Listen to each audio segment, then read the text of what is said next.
Okay, go ahead. Hi, I'm Shea. And I'm shealyn.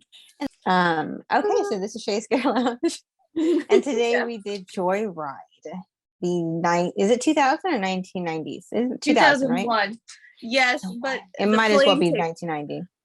Keep talking. I lost my notes. I'll just talk to Lily right here. What? I say I'll just talk to Lily. It's like talking to you. Whatever. They weren't strong notes to begin with. I'm just gonna keep climbing creepily.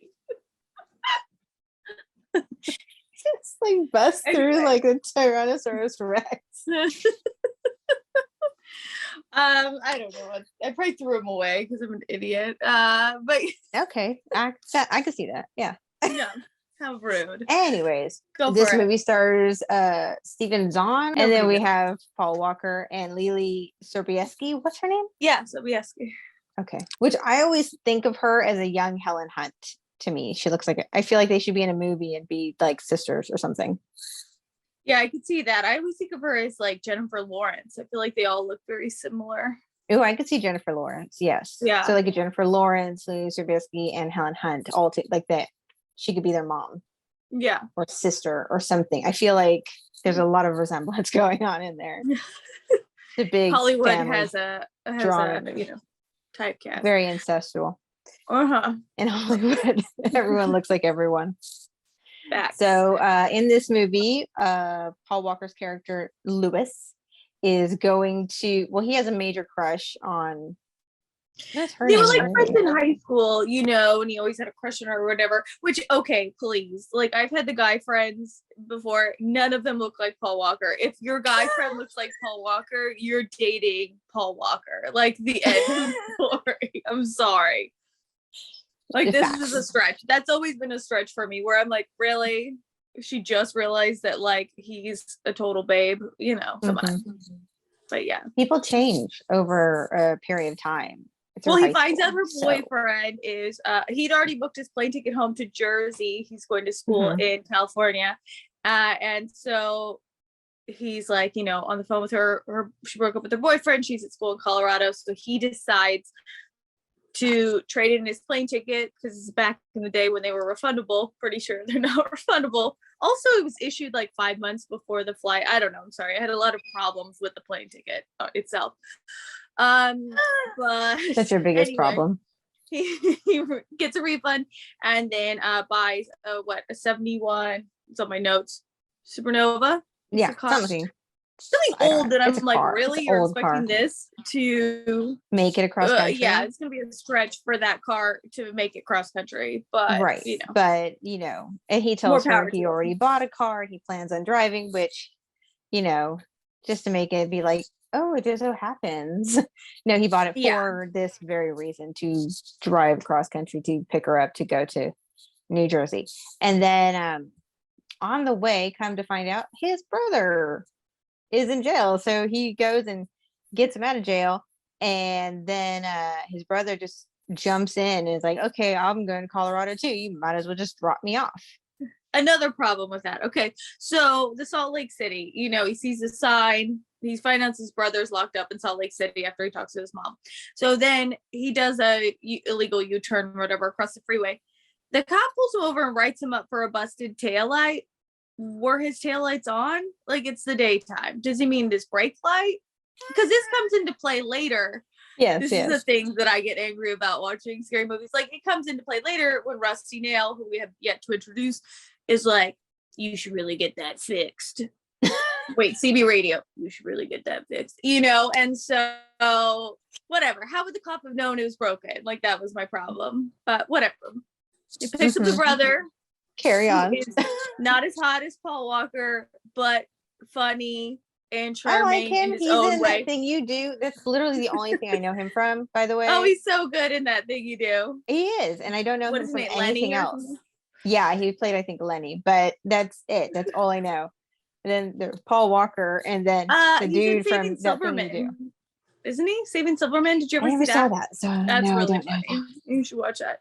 I don't like comedies, but that's funny. I only watch horror, purely horror. And anyway, I like comedies. I don't like to laugh. he's like being creeper older brother. He's like gonna probably try and hit on, which he does, Lily Sobieski. Anyway, before they pick her up, they're messing with somebody on CB radio. CB radio. He buys a CB radio at some like mechanics store.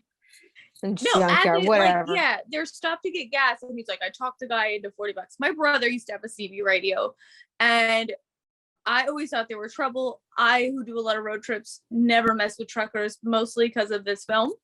And I, even when they're being butt heads and like way too close, whatever, I don't mess with them because, you know, Rusty Nail could be driving that truck. And so, yeah, I don't know. I love this movie nostalgically. It's incredible. The soundtrack, everything to me, so I don't know, so warm and fuzzy. Yeah, so they're really driving with the CB radio, and his brother decides, hey, let's come up with names. And then your mama's boy, and I'm, what was he? Black sheep. And then he's like, oh, and then start messing with people. And like, really traditional asshole older brother. He's a boy. Like, boys do shit like that. And that's why they end up murdering. He convinces his brother to do it because he sounds more like a girl than he does. Well, that's the cute part. Yeah, when he's like, okay, I'll be Candy Cane. And then he describes his crush, Lily Sobieski. He's like 5'10", dirty blonde hair. So then, you know, later on, Rusty Nail thinks that's actually her. But yeah, I don't know. It's cute. The little brother back and forth. Bonding. You know, like I like that aspect. Clearly, the older brother is just trouble. Yeah, he's black sheep. Yes, exactly. Yeah, they are like, they don't really realize it's a problem. Well, but then they do the big no. They tell Rusty Nail to meet at the hotel. Meet him at a hotel. And there's some jerk next door that was rude to the guy at the counter and pushes Steven Zane's characters on. You were struggling with that. I'm so struggling. Fuller. His name is Fuller. His name is Fuller in the movie.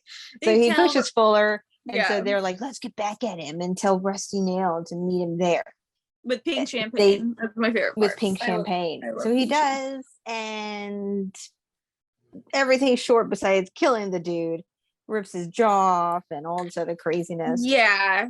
I mean, but when they hear the police the next day, they think that Rusty Nail is the one who was injured. They don't think it was the guy, and then they find out and they go see him in the coma.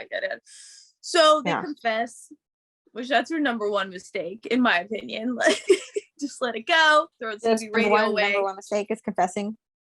Yes, like, because I don't know, they should have just left. Like, just pack the CB radio up, never play again. You know, they gotta like egg Rusty Nail on, in my opinion. Who is voiced by Ted Levine. You know, yes, Buffalo Bill, aka Buffalo Bill. My favorite. I adore him. He's fantastic. Buffalo Bill. He was in Monk. He was also in with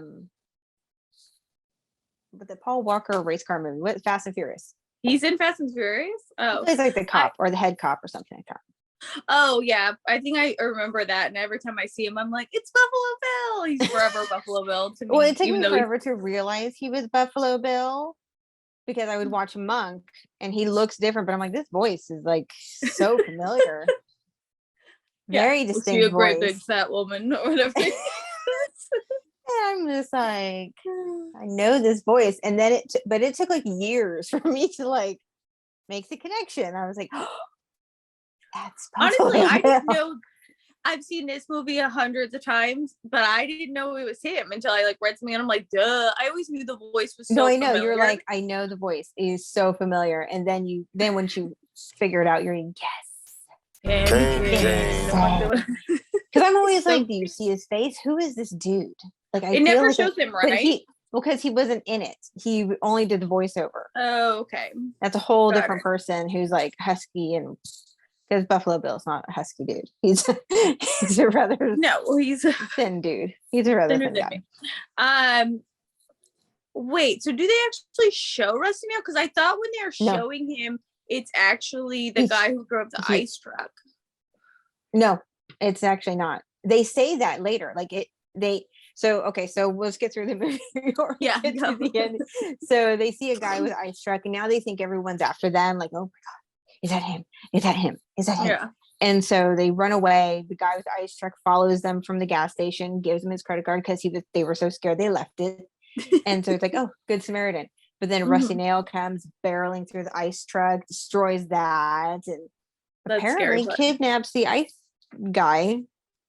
Or at least gets his And ID. No, he kidnaps him in general, The because whole, at the end, okay. the whole person kidnaps him. And then just like so many crazy things. So then Rusty Nail eventually wants them to feel embarrassed because he was embarrassed, and makes them do a whole bunch of other things, but nothing short of scaring the crap out of them.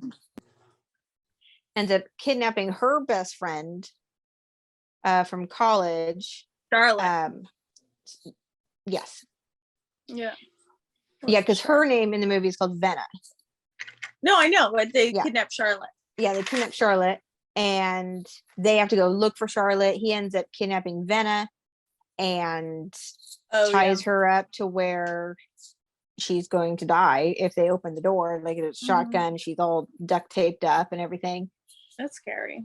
And then it's just like a whole bunch of shenanigans happen, horrifying things. And he plays the same trick on them by telling them room 17, which is in the beginning of the movie, which they should have known that like wasn't where she actually was. Wouldn't you have thought, oh, we told him 17 but we were in 18? Like, I don't know why they're so shocked by that, but whatever. Well, they're not thinking. They ran through 5 motels in like the vicinity down the street because they're looking for this room. He didn't say what motel they would be at.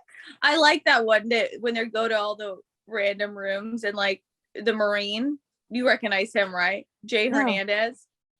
So when they go, there's like a room of like 3 or 4 Marines come out or something. I think it's only 3. Jay Hernandez, he was in like, gosh, he's in so many things that I won't be able to name one. Some movie with Kirsten Dunst, Crazy Beautiful. And he's in other ones I just can't think of. Once you Google him, you'll know exactly who I talk about. Okay. But he came into the diner once, and Trish and I took a picture with him. That's why. Of course. Because we were like, oh my gosh, he was like so cool in the year 2000. You know. Anyway. So he is one of the random rooms, and then they finally figure it out. Go through a whole bunch to save her. She probably doesn't even end up with Paul Walker at the end. No, I don't think so. I think it's like, that's traumatizing. So yes, so but you bond on trauma. You're supposed to like stay you're with supposed to. You're supposed to. It doesn't work that way always. But along their ride, along the way to New Jersey, they come across a bunch of stuff. They stop at a hotel or a bar and get into some shenanigans. They get all drunk. So you had seen this before, right? Probably a million times. Yeah, a long time ago. Yep. Yeah. So then they finally decide to get rid of the CB radio so they don't have to listen to him or whatever.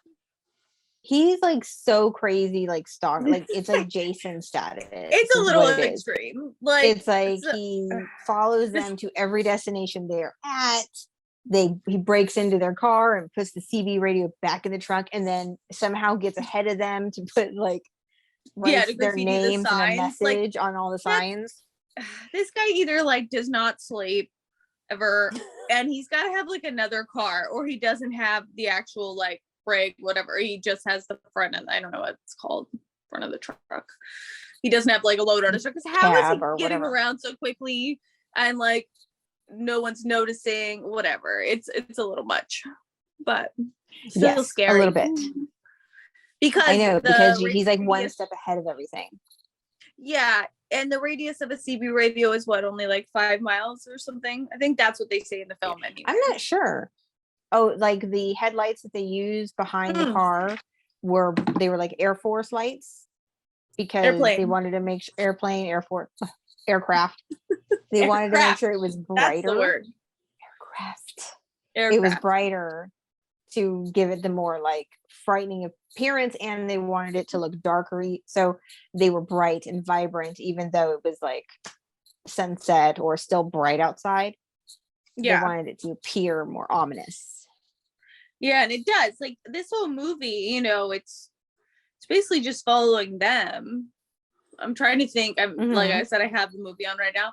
Like you only see other people when they're like at that truck stop naked, and you know it's not a lot of other. It's mostly just them in a car. Like it's like this scene, you know. So it's very well done. It still holds, in my opinion. Like it does. Maybe some of the things are a little can be updated, but other than that, I think it does hold. I think it's scary for the suspensefulness of it.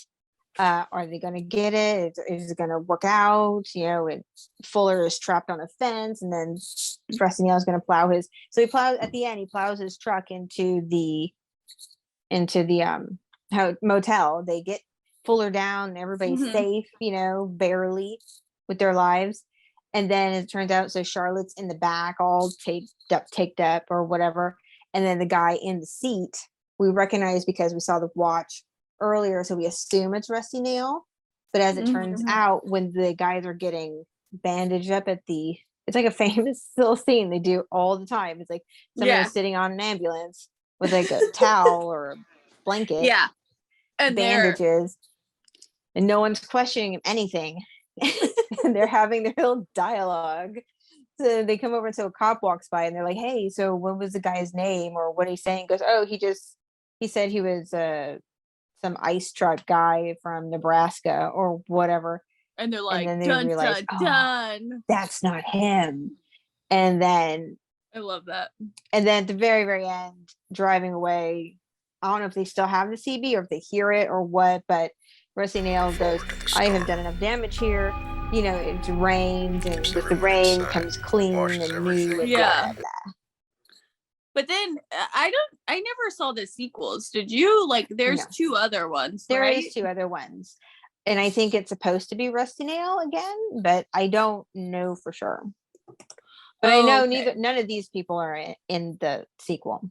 Yeah, maybe I'll look into it. It's the naked scene is playing on my TV right now. A little butt, little butts. The guy like blocking his kid's eyes, like the kid. What? The kid's already probably seen your butt. Ew, Steve Zahn has like zits on his butt.